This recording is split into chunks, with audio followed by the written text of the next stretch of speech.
Hello everyone, this is Ashley Jamerson coming to you from Ashley Lambert Realty, and this is video 2 of my ABCs of real estate, which means we are on letter B as in boy. I could talk about brokerages and brokerage commissions, but instead I'm going to talk about budget for buying. You have to have a budget. So let's get into it. So first things first, when people contact me about purchasing a home, they often ask me, what is the first step to buying a house? And I always tell them the very first step to buying a house is getting pre-qualified with a reputable lender. Now, just like real estate or realtors, if you throw a rock anywhere in Charlotte, you'll hit at least 5 realtors before it hits the ground. Please don't try it, but trust me, it's true. And same thing goes with lenders. If you throw a rock, you will more than likely hit a few mortgage lenders before it hits the ground. Just because you hit either a realtor or a lender, it does not mean that they're good. They're not created equal. They don't have the same passion for helping people as maybe the next realtor or the next lender. So definitely keep that in mind. But I digress. The very first step is to talk with a lender, and I work with a couple who are absolutely amazing. So definitely, tag me in the bottom if you need a good referral for someone here in Charlotte. This lender will let you know how much you qualify for, and they're going to know this by looking at your credit, your income, and looking at all of your debts. They're going to look at your debt to income ratio. What is this pesky little debt to income ratio? The debt to income ratio is all of your monthly liabilities, your monthly payments divided by your gross income. Your gross income is the amount of money you make before taxes. It's the good number. Lenders love it if this ratio is 36%. They will be okay if it's 43%. That's actually the FHA maximum. They will work with you if it's 45%. They don't really like working with you if your debt to income ratio is 45% or higher. If it is 45% or higher, they're going to want to look at your credit score. They're going to want to also look at how much cash you have on hand, in reserves, saving, liquid, but not under your mattress. They don't care about mattress money. They need it to be in some type of bank account. They call this seasoned money, traceable, trackable money. Okay, so that's what they're going to look at when it comes to this debt to income ratio. They get to this number by adding all of your debt. This is student loans, car payments, credit card minimum payments due, plus your future housing expenses. So the mortgage insurance, the homeowner's insurance, the taxes, the HOA. That number together needs to preferably be 43%. So the next question is, well, how much can I afford? I don't know, but let's look at someone who has absolutely no debt whatsoever and they want to buy a house. This is the unicorn. This is perfection. Okay, so let's say this person makes $2,000 a month. That's their gross income, remember, before taxes. With the 43% DTI number, this means that this person can purchase a home with a mortgage of $860 a month. Again, this is with no other debts.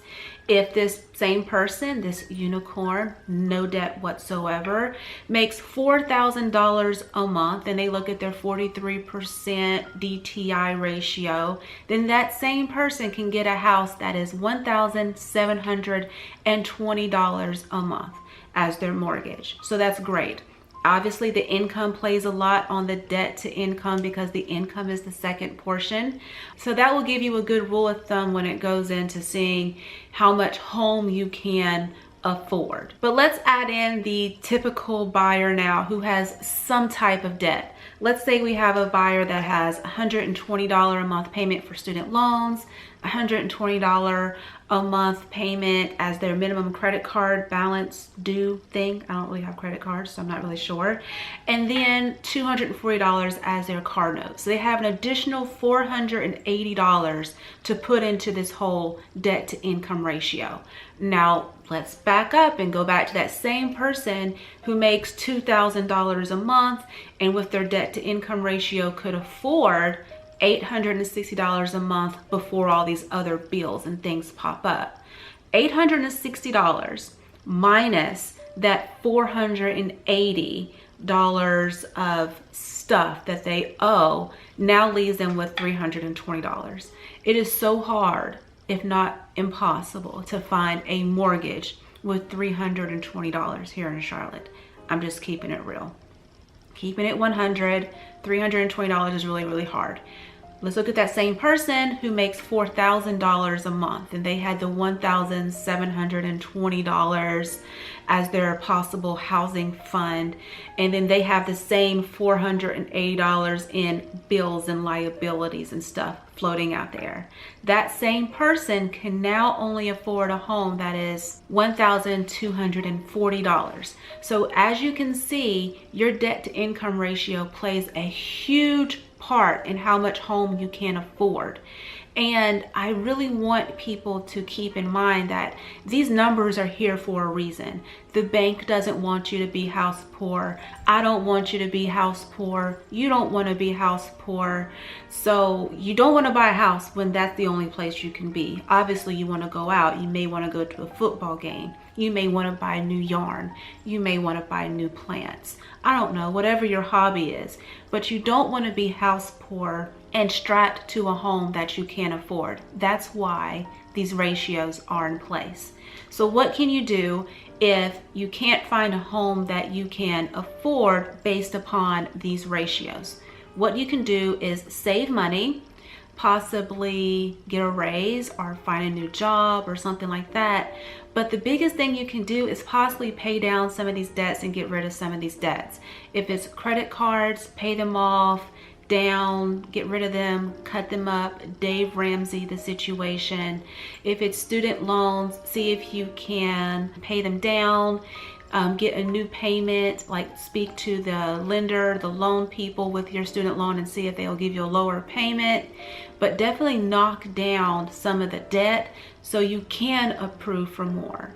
But I just don't like people maxing out, because you have to live life. You have to have fun. And even though it's great if you go buy a house, that's awesome. I would love it if you bought a house with me, but no one wants anyone to ever be house poor in a home that they cannot afford. So after we talk about speaking with the lender scares you with this whole debt to income ratio thing, and they give you your pre-qualification or your pre-approval letter. I need you to remember that that letter, the interest rate that they quoted you on, is floating. It's not even in stone until we find you a house. It's literally going to float. I have people, this is now January 2020. I have people who started looking back in October, November for homes. They haven't found a home yet. The interest rates back then were 3.5%, and now they're like 4.25. That slight change in interest rate, that waiting for 2 or 3 months, costs them hundreds of dollars, thousands of dollars when they do decide to purchase. So let's take a look at that. If you found a house that you absolutely love and it's $100,000, and I'm using $100,000 because of math, and I'm doing this in my head and on my paper here. So we're going to use $100,000, and the interest rates were 3%. Now you can get a 3% loan now, but that's if you buy down. That's a different video. But let's say that the interest rate was 3%. That means your principal and interest portion of your mortgage is only $421.60. Okay, so that same $100,000 house, let's now make the interest 5%. Okay, so just 2% more. 5% is still good. It's better than what it was when I first started real estate, trust me. So that payment with a 5% interest is now $536.82. Again, this is just principal interest, not including taxes and insurance and mortgage insurance and your HOA. Just your principal and interest, okay? Same $100,000 house. Now let's look at 7% interest, and I really pray that we do not get to 7% because buyers were freaking out when it was that high. So let's say a 7% interest on a $100,000 house will put you at $665.30. That huge difference, that huge sway, like a few points, can definitely affect your budget, your monthly housing costs. So definitely keep that in mind. So when people ask me, is now a good time? Yes, if you have your financial house in order, if you have savings, if you're ready, if you're going to be here for a while, then yes, right now at the current interest rates, it's a great time to buy. Trust me, really, really good time to buy. So we talked about debt to income ratio. We've talked about the interest rates and how those things affect your payment. But one thing, the outlier, the thing that no one wants to deal with, and I don't want you to deal with it, is your mortgage insurance. Mortgage insurance does not protect you as a buyer, as a homeowner. It literally is there. It's something that you pay for that protects the bank in the event that you go into foreclosure. Yeah, so if you go into foreclosure, you're protecting the bank against yourself, okay? So the way to not have to deal with mortgage insurance at all is to just bring 20% down. 20% of the purchase price. So if it's a $100,000 house, you're saving until you have $20,000 saved, and you can purchase your house with no mortgage insurance. And a lot of people are like, hey Ashley, I'm a first-time buyer, I'm straight out of college, I have kids, things like that, and they say, I cannot save 20% towards my home. And that's totally fine. You can get a conventional loan with 3% down, you can get an FHA loan with 3.5% down, but you will have mortgage insurance. And just keep that in mind, that that's an additional $50 plus, $100 plus that you'll have to pay per month to protect the bank from you. So this may not be where you thought the video would go, but this is budgeting. This is looking at how much you can really afford. You have to look at your life as a whole. My family, yeah, we can go and buy a much bigger house, but buying a much bigger house means that in my mind we'll be house poor because we can't go to Disney as much. I may not be able to go on a cruise a year. I may not be able to vacation the way I want to. So you have to look at your budget.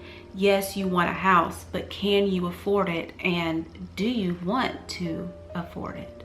That's the question. That's the real question. So B is for budget. Make sure you like, share, and subscribe to this video, and stay tuned for C. At this point, I have no idea what C will be, but stay tuned and you'll find out.